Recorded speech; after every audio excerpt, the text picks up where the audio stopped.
All right, let's talk All Blacks against Wallabies in Auckland. The full-time whistle has just blown. It is all over at Eden Park. There's a lot to talk about on this one, which finished, spoiler alert, let's get into this, 33 points to 24. The Eden Park record stretches to 52 games unbeaten, continues to be over 31 years, and it's a 24th year where the Bledisloe Cup is going to stay in New Zealand. The Wallabies managed to do Ellis Park in this rugby championship. They did not manage to do Eden Park. A lot to break down on this one. I'm really interested to know what you think. Let me know. Get stuck in the chat down below. Give the video a thumbs up. Hit subscribe. Loads of rugby coming across the weekend. And yeah, let's start here. And first and foremost, what a difference Cam Roygaard makes. The Roy Goats, the Roy God, whatever you want to call him. He is a proper player. 2 tries. He was a difference maker for the All Blacks. Just adds a genuine threat around the base. The fact he played practically a whole game, I think, speaks volumes. And the Wallabies on the flip side, their halfback woes continue. Tate McDermott going down with what looks like a serious injury. I hope he's okay, but that did not look good. And James O'Connor at 10 had an absolute shocker, made some really basic errors.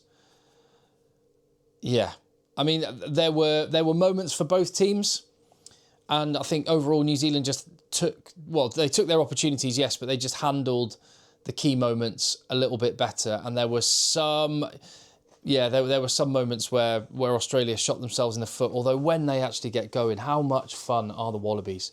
And it was 2017 at half-time. And you honestly thought, after weathering all of that pressure in the first half, you thought, they're not going to go and do this, are they? And do Eden Park. Yeah. Look, there's going to be a lot of chat about officiating following this game. And I don't really want to start there. It's going to be a talking point. So I'll just say, before I get into that in a little bit, 50-50s always go more towards the home team. Always, wherever you are. It happens with England at Twickenham, it happens for Wales in Cardiff, it happens for New Zealand at Eden Park, it happens for South Africa in Johannesburg. It's just the way rugby works. And I feel a little bit uncomfortable, and I've spoken about this on videos before. I do feel a bit, like, so 2 things can be true at the same time. Did the officiating team have their best game? No. And whenever I see, and I don't want to be unkind, but whenever I see Marius Jonker down as a TMO, I just have this sort of sinking feeling and sense that he might end up being the talking point. And I do worry that the officiating teams more and more in matches are becoming the talking points. And I just don't like it. Because fundamentally you have 80 minutes to go out and win a rugby match. It's always harder to play away from home. The 50-50s more often go for the home team, and that's just always been the case. I just don't like it being the story of the game and you know, what all of the chat is. And I feel like it's going to be again. And actually that detracts a little bit from what won New Zealand the game, what lost Australia the game, and what we should be talking about, which is the rugby first and foremost. So I will touch upon it, but I want to start with the rugby first. And I do think, just to sort of put a pin in that for a bit, I do think the coverage is a bit irresponsible. And I've spoken about the Stan Sports coverage. And you know what, it'll be the same. It's definitely the same when you watch RTE in Ireland or Virgin Media in Ireland. It's the same when you watch the English lot in England. They're not making this specifically about any one country, but just the one-eyed coverage that you get wherever you watch. And obviously there's no English commentary for this one. It was the Aussie commentary that I was watching. And I just thought they just wallowed in refereeing decisions, and rather than dissecting the game on the fly, which is what rugby, well, me as a rugby fan, that's what I want to see. And there were really good reasons why Australia lost that game that had nothing to do with the officials, which I'll try and get on with. So I think I've said a little bit there. Let's get on with the actual game, because it was, what a brilliant game of rugby.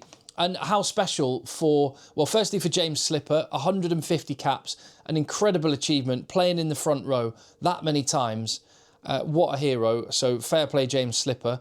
And what a moment for Caleb Clarke, his dad, former All Black, singing the national anthem. Who knew he had a pair of pipes like that? Fair play to Aroni Clark and Caleb Clark, really emotional.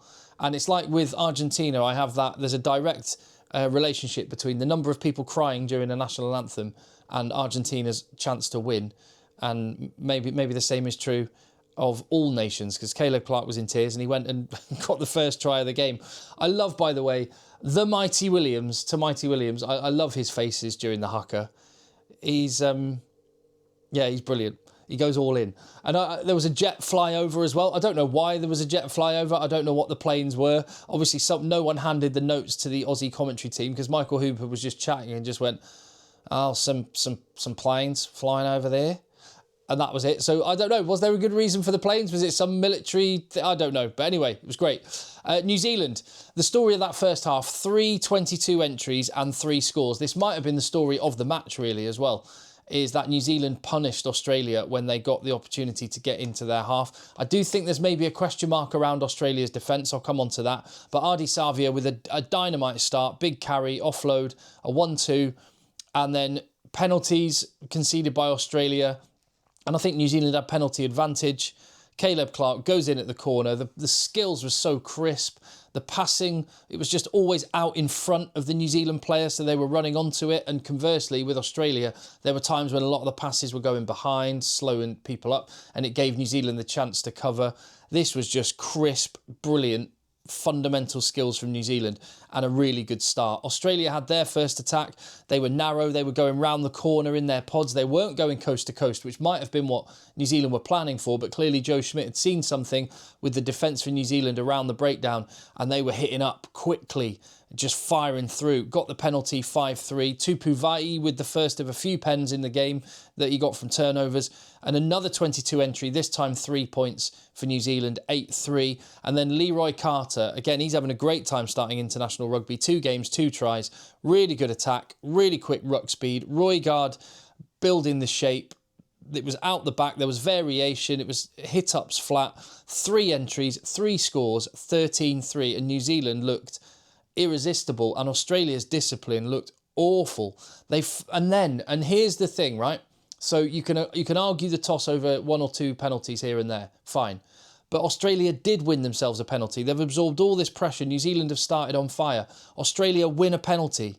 Right, finally they can get some territory and possession. What happens? James O'Connor misses touch. And then at the same time, Tate McDermott goes off. Admittedly, there was a very strange TMO call on Wilson, which I thought was odd. Australia had a penalty, got turned over because Marius Jonker got involved and said there was a no-arms tackle by Harry Wilson. Okay.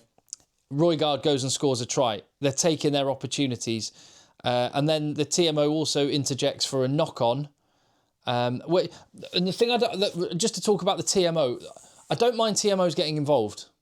I mean, I thought the Harry Wilson one was like, that's definitely 50-50. I'm not sure about that. So to come in and overturn what had happened in real play. I don't like TMOs interjecting themselves into the game, and to interject yourselves onto a knock-on. When you look at the replay for the knock-on, even whether or not Marius Jonker was correct, the referee was stood directly in line and the assistant referee was stood directly in line. The pass happened between the two of them in the space of about 15 metres, and the TMO interjects themselves in when that decision has happened on the field. Just come on. People can deal with a pass, a knock-on being missed or a pass for whatever, but yeah, so I don't like TMOs that interject themselves in the game, and it seemed like Marius Jonker was intent on making it too much about him for my liking. But Australia had their moment, and they got over some of the errors that they'd made. They got the ball, and when they have the ball, they look so good. Billy Pollard with the try, 20 points to 10, followed up by just phase play from Australia. 2017 at half-time, Harry Potter getting the try. Len Ikitau with a beautiful carry, late lift, Potter through the hole. The territory stats massively in New Zealand's favour. Australia, penalty count massively against them. I think 14 penalties in the match and a yellow card in the whole game. I'll come on to that in a minute. Second half. So 2017, Australia managed to get just the 7 points in the second half. New Zealand got 13, and they just played the conditions. They played the key moments better than Australia in that second half. And it started with a really important turnover from Tupu Vaa'i. The Australian discipline was poor at the start of both halves. And again, whether or not you agree or disagree with some of the decisions, you have to be able to react in the moment to the flow of the game and learn your lessons. And they couldn't stem the tide. But I do think part of this is the Australian defensive setup, which to me looked a little bit too passive. And there's obviously that decision about whether to press, whether to let them go for the touchline. But I just thought it didn't put New Zealand's skills under enough pressure. They had too much time on the ball to make decisions. DMAC came on and looked really good in the second half as well. But so I think there was some defensive work for Australia to do. And they just invited waves of pressure from New Zealand on them. And given all that, they did really, really well. A classic case, right? A classic case. Tupu Vai got that turnover. I think Ardie Savia might have had another important turnover as well. In between them, Tom Hooper had what looked to me a perfectly legitimate breakdown turnover. He did the clear release. He was in straight on the ball, no hands on the floor past the ruck. Got it, but the penalty went against him. That is the Eden Park factor. That's not bias from the referees. It happens every game. England will get decisions that go their way like that in Twickenham. South Africa will get decisions that go their way when they're playing in South Africa. In Durban later today, that will happen and does happen. I did think that was a wrong call, and it led to 3 points for New Zealand. But again, right, so here's the thing. When you dissect this match, you can look at that decision and go, oh, that wasn't fair. That was harsh on Tom Hooper. That cost them 3 points. Yeah, fine. But James O'Connor completely balls the kickoff balls up the kickoff. And that's unforgivable. And that is completely 100%, nothing to do with the officiating, nothing to do with the opposition, completely to do with Australia. And it was moments like that they should be looking back at and going, we really let ourselves down on that. Because when they actually click, when they got territory and possession, they looked absolutely brilliant. And then just to compound it, James O'Connor, he shat the bed again. He missed touch again. And then before you know it, it's 26-17. New Zealand have built up a 9-point lead. And Australia are starting to get on the wrong side of the referee with the penalties again. They get a warning. New Zealand don't go for 3 this time. They opt to tap it. I thought that was a strange call. They should have just kept building the scoreboard. And they get held up over the line. And then there's a try for Carlo Tizzano. Absolutely. Do you know what? This was Australia, when they attack and when they just go for it, when they let rip, they are absolutely amazing. Their hands are so good. Unreal. I thought it was an incredible try. Brilliant attack. And New Zealand, again, they're not able to put an 80-minute performance together. They look really, really good. And then they have moments where they look average. And obviously there's two sides to that coin because it was Australia clicking into gear. Yellow card for Harry Potter. I mean, again, this is one when I was watching the Stan Sports coverage, they were explaining that this was a perfectly legitimate breakdown. They're not sure about that. There was a definite penalty. I'm not saying yellow card, but the referee had given them a warning. But Harry Potter clearly puts his hands on the floor, past the ball, and then scoops the ball up, which, the players know by now. You could say it's down to referee interpretation, but that's pretty standard now. So I thought that was a definite penalty. New Zealand held up again, but they were just squeezing and they saw the game out 33-24. Thought DMAC was really good when he came on. Cam Roygaard's so good. I thought Tupu Vai and Ardie Savia had some important moments. Thought Leroy Carter looks handy. They won the aerial battle. I haven't even mentioned that. New Zealand were all over Australia on the aerial battle, particularly in the first half. And Australia just could not get a foothold in the game. Winning the air, winning the skies is so massive in international rugby. And New Zealand got the better of that, having had it handed to them in that area by South Africa a fortnight ago. On the Australian side of things, I love Tom Hooper. He is an absolute beast. I thought he had a really good game. I thought James O'Connor had an absolute shocker, unfortunately for him, because he's been great. And his redemption arc's been really good to watch. But key moments, he was poor. It wasn't helped by no controlling figure like Nick White. And then I thought Lonergan did quite well when he came on, but that wasn't when Joe Schmidt would have wanted to introduce him into the game, and Tate McDermott wasn't able to have a full crack at it. So, yeah, that hurt. Discipline for Australia. game management in key moments of the game, aerial battle lost, defence a little bit passive. I think that's the story of the game for Australia. Not Andrea Piardi and Marius Jonker, although I will be honest, I didn't think they were great. I thought the TMO interjected themselves far too much into the game, and I thought some of the, I thought a lot of 50-50 decisions went for New Zealand. And as much as I would say some 50-50 decisions will always go the home team's way, and I totally stand by that, there was quite a lot of 50-50 decisions that went New Zealand's way. But they definitely deserved to win because they played the smarter rugby and made fewer errors and managed the referee. I thought Adi Savia did a really good job as skipper, building the scoreboard, management of the ref, and that was the game. Really, really enjoyed it. And I don't want the chat to be all about the officials. Talk to me about the brilliant stuff that New Zealand and Australia did, because there was lots of it. Game on. Bring on Bledisloe too, and bring on the game in Durban this afternoon. I'll be here watching it, and hopefully you'll be here.